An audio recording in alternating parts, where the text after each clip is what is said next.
नांदेड महानगरपालिकेची रणधुमाळी सुरू झाली आहे. आपल्यासोबत काँग्रेसचे जिल्हाध्यक्ष राजेश पावडे आहेत.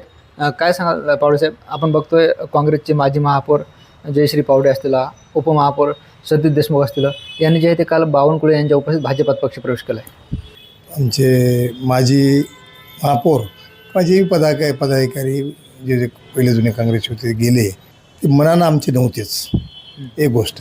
दुसरी गोष्ट, ते गेले ते बरंच झालं, ज्याच्या मनानं आणि यानं म्हणजे आपले जे एकनिष्ठ नव्हते आणि गेले तर काही फरक पडते. काँग्रेस हा विशाल पक्ष, मोठा पक्ष आहे आणि असे गेले तर काय तेवढं काही फार त्याचं आमच्या पक्षावर परिणाम होणार नाही. एक गोष्ट तुम्हाला सांगतो, माजी मुख्यमंत्री अशोकराव चव्हाणसुद्धा भाजपमध्ये गेले तेव्हा आमचे काँग्रेसचे खासदार म्हणजे दोन्ही खासदार म्हणा की दिवंगत वसंतराव चव्हाणसाहेब असतील, आदरणीय आता प्राध्यापक रवींद्र चव्हाण असतील, हे दोन्ही आमचे खासदार जागा निवडून आल्या आणि जनता काँग्रेसच्या पाठीमागं आहे. आणि गेले आता तुम्ही जे म्हणता की गेले ठीक आहे, गेले ते मान्य, पण ते आमच्याकडे सोबत नव्हतेच. त्याचं शरीर आमच्याकडे होतं असं म्हणायला हरकत नाही. गेले ठीक गेले. पण आपण बघतोय माजी महापौर आहेत, उपमहापौर आहेत, हे काँग्रेस धक्का म्हणता येईल का? बिलकुल धक्का म्हणता येणार नाही. कारण एक तर ते तळ्यात मळ्यात पहिलेसुद्धा आमच्या वेळेस विधानसभेच्या निवडणुका होत्या, त्यावेळेससुद्धा त्या म्हणजे परवा जे निवडणुका झाल्या खासदारकीच्या विधानसभेच्या निवडणुका, तेव्हासुद्धा ते असेच इकडे तिकडे होतात. आम्ही त्याला म्हणजे ठीक आहे, आम्ही त्याला सामावून घ्यायचा प्रयत्न केला, ते डोक्यानं मनानं तुम्हाला आता सांगितल्याप्रमाणे ते आमचे नव्हतेच. आणि गेले तर काहीच धक्का काहीच फरक पडत नाही. त्यांना आता कळलं म्हणजे आता हे सांगू इच्छितो तुम्हाला की आता भाजप म्हणता तुम्ही, भाजप कुठं बघ, तिथं काँग्रेसच सगळं जवळपास 60% काँग्रेसही झालेली आहे भाजप असं म्हणायला काय हरकत. तुम्हाला माहीतच आहे सगळ्या गोष्टी, तुम्ही नांदेडचे आहात, या गोष्टी आहेत, चालत राहते आणि काही फरक पडतं. उलटं आम्ही तर असं म्हणलं की गेले तर त्याला फार याच्यातले लोकप्रिय किंवा अशातला भाग नव्हता तो, गेले. महानगरपालिका निवडणुकीच्या अनुषंगानं काँग्रेसची काय तयारी सुरू आहे? आपण जर बघितलं तर महायुतीतील भाजप असेल, शिवसेना असेल, राष्ट्रवादी असेल, जोरदार तयारी करताना पाहायला मिळते. परवाच नगरपंचायतच्या अशा 13 जागांच्या नांदेड जिल्ह्यामध्ये निवडणुका झाल्या. त्या निवडणुकाची रणधुमाळी परवाच संपली होती. पुन्हा ते 2 नगरपालिकेच्या निवडणुका त्यांनी वाढवल्या, मतदान वाढवलं. ह्या सगळा इतिहास आपल्याला माहीत आहे. फक्त एकच सांगू इच्छितो की आमची तयारी पूर्ण चालू आहे.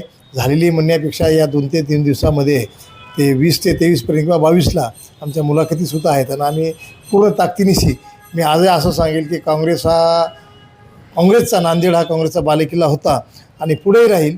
मागच्या वेळेससुद्धा आम्हाला चांगल्या जागा मिळाल्या होत्या आणि यावेळेससुद्धा तुम्हाला मी आवर्जून सांगू इच्छितो की सामान्य जनता, गोरगरीब जनता, सामान्य जनता, बहुजन वर्ग सगळे काँग्रेसच्या पाठीमागं आहे. आणि बिलकुल तुम्हाला सांगतो, आणि काँग्रेसच यावेळेस येईल. त्यामुळेच हे जे पक्षांतर व्हायले तर याचं धोतकच ते आहे की भाजपवाल्यांचे धाबे दणालेले आहेत ना, त्यामुळे आमचेच माणसं आमिष देऊन घेत आहेत, असं माझा एक आरोप आहे. साहेब, आपण म्हणताय काँग्रेस नांदेड हा काँग्रेसचा बालेकिल्ला आहे. मात्र जेव्हा काँग्रेसकडे सत्ता होती तेव्हा तुमच्याकडे अशोकराव चव्हाणसुद्धा होते. आता अशोकराव चव्हाण नाहीत तुमच्याकडे, ते भाजपात गेलेत आणि भाजपात गेल्यानंतर पहिलीच ही महानगरपालिकेची निवडणूक होती. वाटतं काँग्रेस हा बालेकिल्ला टिकून ठेवल? 100% तुम्हाला सांगू इच्छितो मी. आता येणाऱ्या खरं म्हणजे 21ला आपल्याला कळलं नगरपंचायत आणि नगरपालिकेच्या निवडणुका. खरं म्हणजे तुम्ही जे म्हणता की नाही की अशोकराव ज्यावेळेस होते, अशोकरावला जे काँग्रेसचा बालेकिल्ला म्हणत होते, अशोकराव त्यावेळेस काँग्रेसचे नेते होते आणि आता ते भाजपमध्ये गेलेले आहेत. आणि भाजपच्या मागं जनता बिलकुल नाही. आता हे कोणत्या मार्गानं जनता आहे हे म्हणण्यापेक्षा 100% येणाऱ्या काळामध्ये महापालिकेमध्ये मी असं म्हणणार आहे की आम्ही जास्तीत जास्त तुम्हाला सांगतो अभाऊ आम्ही 45-50च्या वर जागा आम्ही जिंकू, हे तुम्हाला आत्मविश्वासानं सांगतो. तुमचे मित्रपक्ष असलं शरद पवार यांची राष्ट्रवादी, ठाकरेंची शिवसेना, यांच्यासोबत काय आघाडी होणार आहे की काँग्रेस स्वतंत्र लढणार? त्या बाबतीमध्ये आमचे खासदार रवींद्र चव्हाण कालच ते अधिवेशन समोरून दिल्लीहून आलेले आहेत आणि 1-2 दिवसामध्ये बहुतेक त्याची बैठक होणार आहे आणि श्रेष्ठी निर्णय घेतील, बहुतेक होण्याची शक्यता आहे. आणि वाटतं का काँग्रेस पुन्हा महानगरपालिका ताब्यात ठेवल? 100% तुम्हाला सांगतो मी. काँग्रेस ही, मी आत्ताही सांगितलं तुम्हाला, आम्ही 45-50च्या वर जागा घेऊ आणि आघाडी झाली तरी आम्हाला तुम्हाला सांगतो खूप आम्हाला फायदा होणार आहे. आणि जनता उत्सुक आहे. कधी निवडणुका या सरकारनं लांबून अखेरला कोर्टानं दणका दिल्यानंतर, कोर्टानं त्यांना तारखा दिल्यानंतर यांनी निवडणुका घेत आहेत. आणि तुम्ही कालचंच उदाहरण पहा, तुम्ही निवडणुकीचं मतदान उद्या म्हटलं की रात्री त्यांनी सांगितलं की 21 तारखेला मतदान, हे काहीतरी वेगवेगळे फंडे करून हे भाजप सरकार लांबवत आहे. पण अखेरला कोर्टानं निर्णय दिल्यामुळे हेच म्हणजे निवडणुका घेत आहे. आणि येणाऱ्या काळामध्ये तुम्हाला दिसून येईल की काँग्रेस तर 100% काँग्रेस बालेकिल्ला आहे. महापालिकेमध्ये आम्ही ते यश घेऊतच.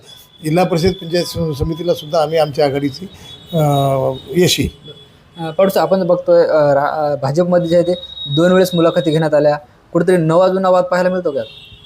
100% तुम्ही सगळं पेपरला पाहत असाल, सगळीकडे पाहत असाल. पहिलं नव्याने घेतला, मी असं म्हणायला हरकत नाही. आता नवे जुने म्हणण्यापेक्षा तुम्हाला सर्व माहिती आहे. जे नवीन आलेले आहेत त्यांनी एक मुलाखत घेतली, जुन्याचं म्हणाला आम्हाला डावले. तर पेपरला सगळ्या पेपर वर्तमानपत्रात बातम्या आलेल्या आता. आणि नांदेडमध्ये सगळं म्हणजे सर्व जनतेमध्ये हा कुतूहलाचा विषय झालेला आहे की 2-2 वेळेस मुलाखती घेतल्या. तुम्ही म्हणता मुलाखती घेतल्या 2-2, 3-3 वेळेस वेगवेगळे पदाधिकारी मुलाखती घ्यायले. तर याच्यावरून तुम्ही अंदाजा काढा की हा वाद आहे की नाही. 100% वाद आहेच. निश्चितच आपण बघतो आपल्यासोबत काँग्रेसचे जिल्हाध्यक्ष राजेश पावडे होते. ज्या पद्धतीनं काँग्रेसचे महापौर जयश्री पावडे व माजी महापौर सतीश देशमुख यांनी भाजपात प्रवेश केला, मात्र त्यांच्या प्रवेशाचा कोणताही फरक आम्हाला पडणार नाही. अशोकराव चव्हाण यांनी सुद्धा भाजपात प्रवेश केला. त्यानंतर सुद्धा खासदार वसंतराव चव्हाण जे दिवंगत झालेत आणि त्यानंतर पोटनिवडणुकीत रवींद्र चव्हाण निवडून आलेत, असा देखील त्यांनी दाखला दिला आहे. आणि काँग्रेस जे आहे ते महानगरपालिकेत निवडणुकीत 45 ते 50 जागा जिंकेल असा विश्वाससुद्धा त्यांनी व्यक्त केला आहे. ज्ञानेश्वर लोंढे, TV9 मराठी, नांदेड.